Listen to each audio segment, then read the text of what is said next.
Ndërkohë, ka përfunduar mbledhja e qeverisë, por cilat janë vendimet që janë marrë në mbledhjen e sotme të qeverisë? Kemi lidhjen e drejtë për drejtë me kolegen Raziela Myslyma. Përshëndetje Raziela. Përshëndetje Nertil, dy kanë qenë ministrat që kanë dalë për të thënë publikisht disa prej vendimeve të qeverisë të marra në mbledhjen e sotme. Ka qenë ministri i pushtetit vendor Ervin Demo, i cili është fokusuar tek 4 bashki të cilat kanë shpallur zona të reja prioritare. Nuk i ka bërë publik emrat e 4 bashkive, por tha se në total janë 40 bashki që kanë shpallur tashmë zonat prioritare për paketën e maleve dhe së shpejti disa prej tyre do të fillojnë gjithashtu edhe procesin e miratimit në këshillat bashkiak për ata që janë të interesuar të zhvillojnë pronën e tyre. E kam pyetur zotin Demo sa i takon edhe disa kritikave dhe pakënaqësive që i kanë ardhur qeverisë nga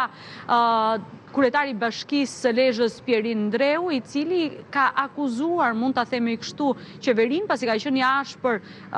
në gjatë fjalës së tij në një prej dëgjesave që është mbajtur në Lezhë me Komisionin e Reformës Territoriale, kur tha se kompetencat e pushtetit vendor po uzurpohen nga qeveria dhe se po kthehen bashkitë në xhepat të qeverisë, po ashtu ai ka ngritur shqetësime edhe për 3 prej çështjeve kryesore që sipas tij janë ndër kompetencat më të rëndësishme të pushtetit vendor, siç është ujësjellsi, i cili tashmë nuk është një kompetencë bashkive, por i ka kaluar Ministrisë Infrastrukturës dhe Financave, dhënia e lejes për stacionet e plazhit tashmë nga Ministria e Turizmit, e cila gjithashtu nuk është më kompetencë bashkive, por sa i takon edhe lejeve të ndërtimit. Bashkitë edhe në këtë aspekt janë kufizuar duke dhënë leje ndërtimi vetëm në godina deri në 6 kate. Pra mbi 6 kate nuk është më një kompetencë tyre dhe trajtohet nga Këshilli Kombëtar i Territorit dhe Ujit që drejtohet nga kryeministri. Këto kanë qenë disa nga shqetësimet kryesore që zoti Demo tha se sigurisht që do të trajtohen të gjitha gjatë punës së Komisionit të Reformës Territoriale në Ertil. Mua më vjen mirë që ky proces ka filluar. Ne kemi qenë të interesuar që ky proces fillonte shumë më parë dhe këtë kemi diskutuar edhe bashkarisht. Unë mendoj që mendimet e të gjithë aktorëve, patjetër duke filluar me kryetarët e bashkive, por jo vetëm, duke vazhduar edhe me anëtarët e këshillave bashkiak, qarqet janë të përfshira, qytetarët po ashtu, duhet patjetër të japin qëndrimet e tyre për sa i përket reformës dhe aq më shumë të japin qëndrimet e tyre për ato çfarë janë konstatuar gjatë 10 viteve të fundit në reformën e cila në një lloj mënyre u fut në veprim në vitin 2015. Unë besoj që ka shumë për diskutuar për shumë prej çështjeve që dhe kryetari i Bashkisë Lezhë ka ngritur. Ajo çfarë unë di të them është që pikërisht reforma territoriale dhe Komisioni i Posaçëm është aty për të adresuar shpeshherë disa elementë që kanë të bëjnë me funksionet e bashkive. Unë e kam përmendur, po ashtu e kam nënvizuar faktin që funksionet e bashkive janë shumë të rëndësishme për të marrë në konsiderat, duhet shkojë përtej debati thjesht numri i bashkive më shumë apo më pak, por në fakt duhet fokusuar tek ato të cilat janë funksionet e bashkive. Kuptohet që qeveria qendrore nuk do të bjerë gjithmonë dakord me bashkitë. Unë kam qenë vetë kryetar bashkie. Dhe kjo është një gjë normale që ndodh jo vetëm në Shqipëri, por në gjitha vendet e botës. Ajo çfarë unë di të them është që nëse ne marrim reformat me radhë, qoftë ajo ujësjellsave apo reforma territoriale në tërësi për sa i përket menaxhimit të territorit, patjetër që ka qëndrime të ndryshme. Ajo çfarë është e rëndësishme që ne duhet garantojmë që bashkitë duhet me ato çfarë kanë kompetenca të deleguara apo kompetenca që burojnë nga ligji dhe aq më shumë nga ato çfarë mund të ndodhi nesër sipas reformës, ne të garantojmë që bashkitë jenë më të forta dhe të ofrojnë shërbime më të mira në territor.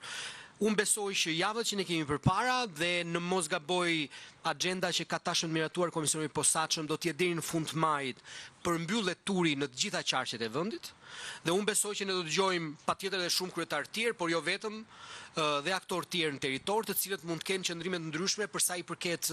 reformës fundit, por dhe për sa i përket elemente specifik të cilët duhen parë dhe duhen marrë në konsiderat gjatë procesit në Komisionin e Posaçëm. Faleminderit. Ndërkohë Raziela, pas ministri Demo, ishte edhe ministri Blendi Gonxhe. Çfarë vendimesh u morën nga ana e ministrit Gonxhe në mbledhjen e sotme të kabinetit? Ministri për Turizmin dhe Sportet Ervin Gonxhe ka dalë publikisht për të thënë vendimet e tij, një ndër të cilat që është marrë në mbledhjen e qeverisë ka qenë vendimi për të rritur shpërblimet për sportistët elitar dhe për trajnerët e tyre. Zoti Gonxhe tha se vendimi do të ketë efekt nga ky muaj, pra nga muaji prill, dhe se është parë si një skemë që garanton një shpërblim më të drejtë për sportistët në disa disiplinat ndryshme. Do të ketë po ashtu shpërblim edhe për trajnerët e sportistëve elitar, pra jo vetëm për sportistët, në disa faza të ndryshme. Rritet në masën 75% masa e shpërblimit dhe mbështetja për sportet olimpike, me 25%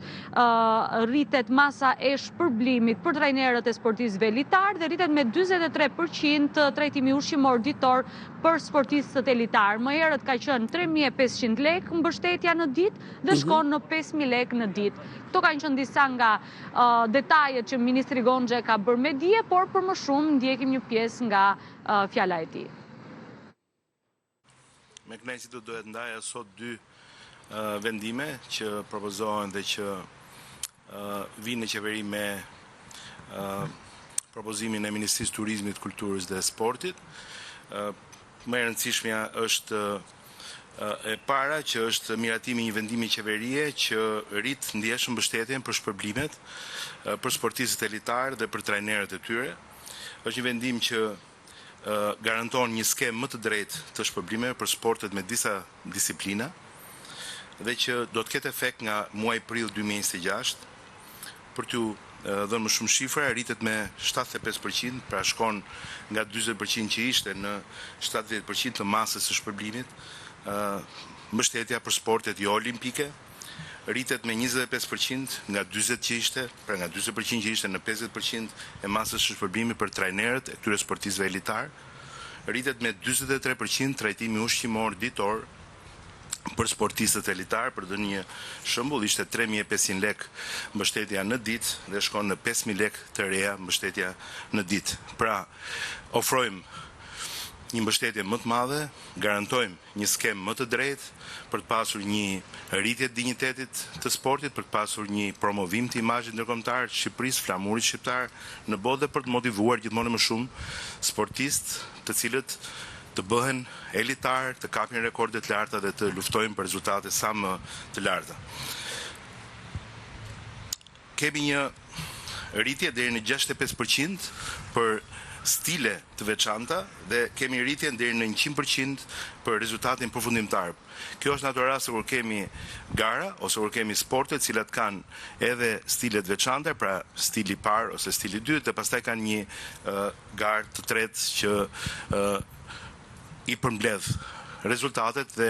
ata klasifikohen në bazë të dy rezultateve. Në këtë rast, ata mund të marrin shpërblim edhe për njërin stil, mund të marrin shpërblim edhe për stilin e parë dhe për stilin e dytë, dhe së bashku të gjitha këto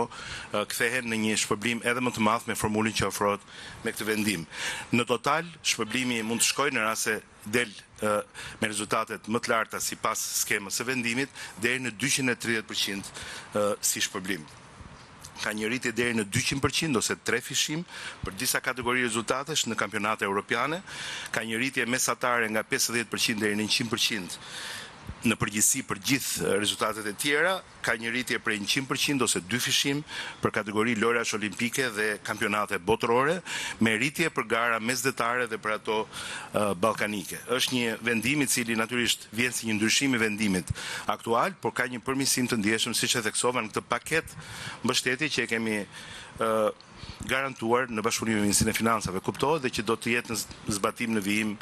gjatë vitit 2026, duke filluar nga muaji prill. Një vendim i dytë që ishte për nga simbolika dhe për nga rëndësia që ka për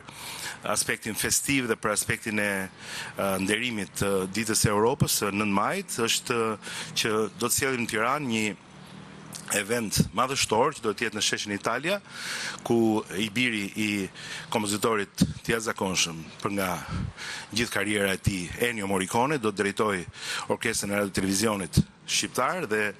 do të ketë edhe korin e teatrit kombëtar të operës dhe të baletit në një koncert, në një event, në një spektakël i cili do të jetë për nga përmasa dhe për nga rëndësia dhe për nga organizimi, besoj unik. Miratuam sot në qeveri një mbështetje të veçantë për buxhetin e Ministrisë së Turizmit, Kulturës dhe Sportit që i dedikohet këtij eventi, që do të jetë natyrisht në bashkëpunim edhe me ambasadën italiane, edhe me Institutin Italian të Kulturës, dhe do të kemi një 9 maj akoma dhe më të bukur në Tiranë në aspektin e jetës kulturore dhe artistike dhe të interesit turistik sa i takon kryeqytetit.